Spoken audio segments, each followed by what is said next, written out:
30. A Sunday night crash left 2 people dead and several injured. Police say the crash was caused by 2 cars street racing on Louisiana. Stephanie Muniz is there live now with how neighbors are reacting.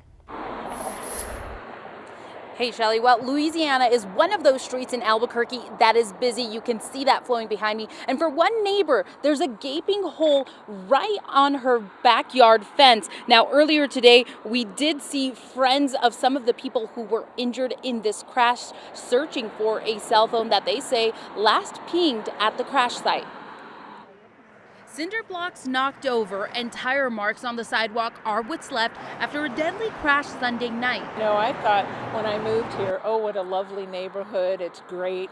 Well, then the sun goes down and the cars come out racing, and they race any time of the night. Mary Hooper helps her elderly neighbor clean her yard. This morning, the news was a shock. I came running out of the truck and it was like, oh my God, you could have knocked me over. You know, look at this. It's terrible. Devastation.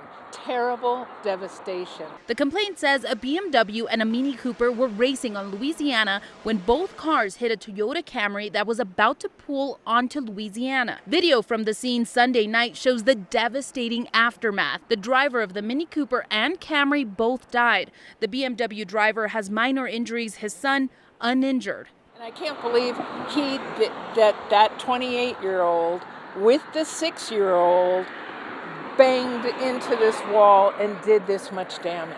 That is terrifying. It's horrifying. And we're just lucky that nothing happened to the 6-year-old. Hooper tells us street racing is not uncommon in that neighborhood. I live a quarter of a mile down there and I hear him racing all the time. And I've seen the crosses. You know, there's a bike down there. There was something down there. You know, it's a long stretch. Now she wants something to change.